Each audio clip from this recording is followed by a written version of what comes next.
pembelajarannya hari ini, Bu Titi? Alhamdulillah hari ini luar biasa sekali. Ini sendiri bagaimana Bu? Ini juga hari ini dalam keadaan sehat dan bahagia.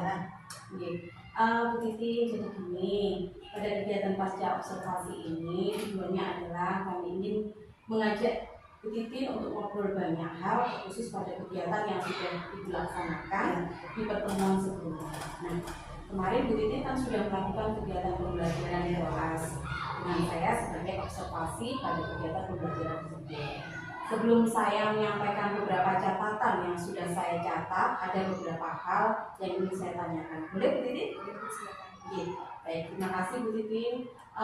Pertanyaan yang pertama, bagaimana perasaan Bu Titi setelah melaksanakan kegiatan pembelajaran tersebut? Alhamdulillah Bu Titi ya, kemarin setelah melaksanakan kegiatan pembelajaran, saya merasa sedikit puas Bu, karena ada beberapa hal yang memang saya rasa waktu kegiatan pembelajaran kemarin itu saya rasa masih kurang sempurna seperti itu.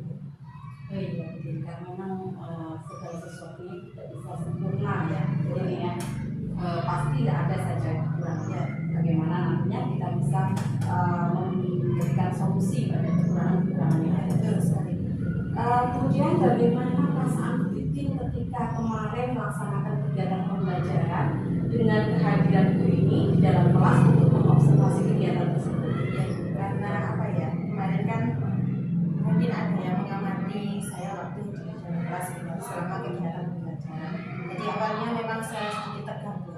Jadi ketika menyampaikan apa-apa kepada anak didik saya itu sedikit tegang dan juga sedikit berliku. Tapi alhamdulillah semuanya terlaksana dengan baik sesuai dengan alur-alur tujuan dan masalah saya seperti itu.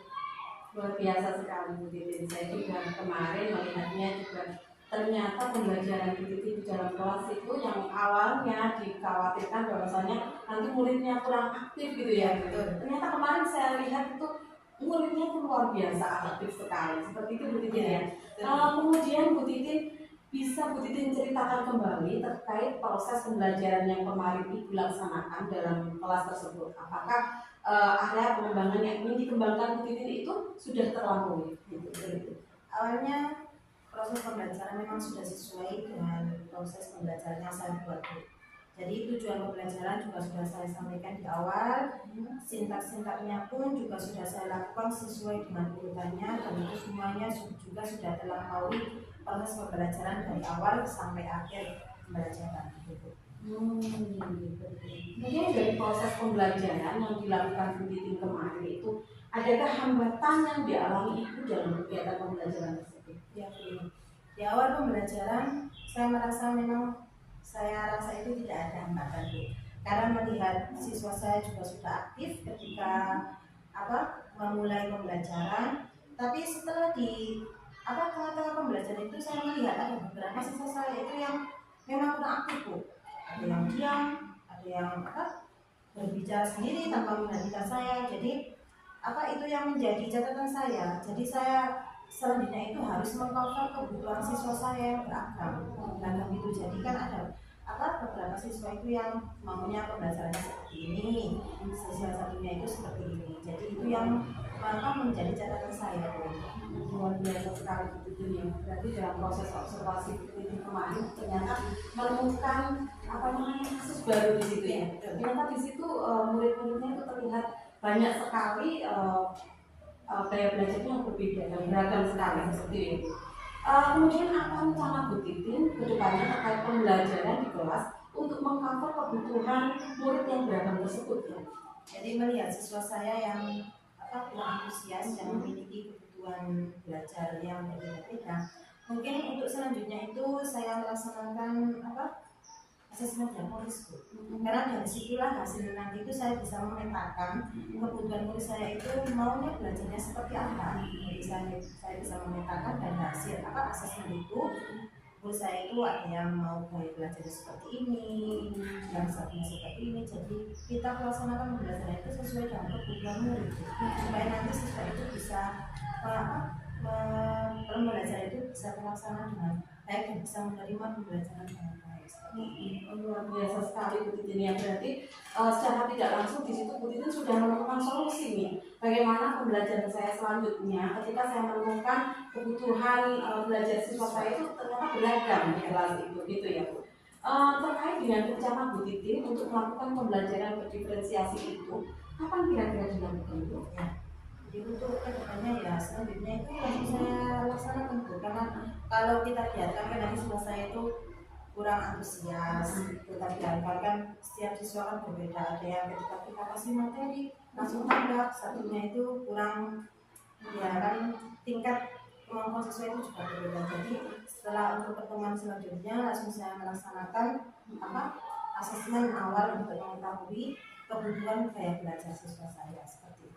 Iya, luar biasa sekali Bu Titin ini. Pada observasi kemarin ternyata Bu Titin sudah menemukan solusinya juga ini. Bagaimana nantinya pembelajaran Bu Titin selanjutnya pada pertemuan selanjutnya. Jadi Bu Titin menyimpulkan bahwasanya perlu sekali Bu Titin melakukan kegiatan pembelajaran berdiferensiasi untuk istilahnya mengcover kebutuhan belajar siswa yang beragam tersebut. Begitu ya Bu Titin ya. Luar biasa sekali Bu Titin. Kemudian Bu Titin, dari skala 1 nih sampai dengan 10, kira-kira pembelajaran Bu Titin kemarin tuh ada di skala keberapa gitu? Kalau namanya manusia kan tidak ada sempurna ya. Kalau saya disuruh memilih nilai 1 sampai 10 ya maunya yang sempurna. Tapi ketika saya melaksanakan kegiatan belajar kemarin, saya merasa masih kurang sempurna, masih ada temuan-temuan lain itu ya mungkin kalau menurut saya pribadi. Kalau ditanya sekarang mungkin sudah di skala 8 Bu. Karena apa? Karena hanya temuan-temuan kecil seperti kurang antusiasnya siswa. Tapi kalau tujuan pembelajaran, sintak-sintak, alurnya itu sudah saya lakukan. Ya sudah mengetahui, hanya saja ada temuan beberapa siswa yang memang kurang antusias. Karena mereka mungkin iya, belajarnya saya inginkan seperti ini Bu, supaya saya itu bisa menerima pembelajaran dengan baik. Jadi kalau disuruh menulis skalanya, mungkin skalanya di angka 8. Luar biasa Bu Titin, ini cukup istilahnya angka yang cukup tinggi juga ya. Tapi dengan pembelajaran Bu Titin yang kemarin yang sangat interaktif, insya Allah itu angka yang sudah cukup baik lah istilahnya gitu ya. Bahkan mungkin lebih baik dari itu gitu penilaiannya. Bu Titin, dari hasil catatan saya kemarin pada waktu saat saya menjadi observer gitu ya, kira-kira boleh nggak saya sampaikan catatan saya? Jadi terima kasih Bu Titin. Nah, catatan saya Bu Titin pada tujuan pembelajaran sudah disampaikan Bu Titin dengan baik, seperti halnya yang dirasakan Bu Titin tadi. Kemudian untuk sintak-sintak dari pembelajaran yang dilakukan Bu Titin itu sudah nampak. Kemudian metode pembelajaran PBL-nya juga saya lihat di situ sudah nampak sekali, anak-anak juga sudah aktif sekali. Tetapi memang ada satu kesenjangan saya lihat di situ. Di situ ada kesenjangan bahwasanya kemampuan siswa yang memiliki kemampuan yang high gitu ya, yang lebih baik gitu, itu ketika mengerjakan tugas itu selesai lebih dulu ya. Kemudian mengganggu temannya karena selesai lebih dulu. Memang betul Bu Titin di situ Bu Titin mengambil keputusan bahwasanya merasakan bahwasanya kemarin itu ada beberapa siswa yang kurang antusias karena memang gaya belajarnya tidak cukup maksimal ya. Dan di situ Bu Titin sudah menyampaikan juga bahwasanya solusinya saya di pembelajaran selanjutnya saya akan menggunakan pembelajaran berdiferensiasi. Itu keputusan yang sangat luar biasa sekali gitu. Karena memang pembelajaran berdiferensiasi itu memang untuk mengcover kebutuhan siswa yang berbeda tadi gitu. Gitu. Jadi nanti pembelajaran itu nantinya akan berpihak pada murid gitu ya. Setelah itu melakukan pembelajaran berdiferensiasi tersebut. Dan kebutuhan belajar siswa juga akan terpenuhi dengan apa yang diinginkan, apa yang siswa inginkan. Baik Bu Titin, dari kegiatan pasca observasi kita hari ini, kira-kira apa yang bisa Bu Titin? Kalau ketika kita merasa pembelajaran tanpa ada yang mengamati, kan itu kita tidak tahu kekurangan kita itu di mana. Kalau menurut saya itu sudah sesuai dengan keinginan saya sudah mengajar, menyampaikan materi kepada anak-anak. Tapi ketika kita ada yang mengamati, justru kita tahu kekurangan kita itu di mana, supaya kedepannya itu kita menjadi lebih baik lagi, mesti pembelajaran kita pada anak-anak juga bisa menjadi lebih baik ke depannya. Jadi terima kasih Bu Rini juga sudah memberikan solusi kepada saya juga bagaimana ke depannya itu kegiatan pembelajaran bisa lebih baik lagi. Jika bisa berpihak pada murid. Ini luar biasa sekali Bu Titin, terima kasih. Saya rasa kegiatan pasca observasi kita hari ini sudah cukup. Saya menunggu kabar baiknya dari Bu Titin. Mudah-mudahan pada pembelajaran Bu Titin berikutnya itu menjadi lebih baik lagi dengan metode-metode baru dari Bu Titin, dengan model pembelajaran berdiferensiasi itu mudah-mudahan nantinya bermanfaat dan bisa menjadikan murid-murid tersebut tercukupi istilahnya gaya belajarnya sehingga proses pembelajaran Bu Titin lebih baik lagi dari hari ini. Seperti itu Bu Titin ya. Terima kasih untuk hari ini Bu Titin. Mudah-mudahan kita bisa bertemu kembali. Terima kasih.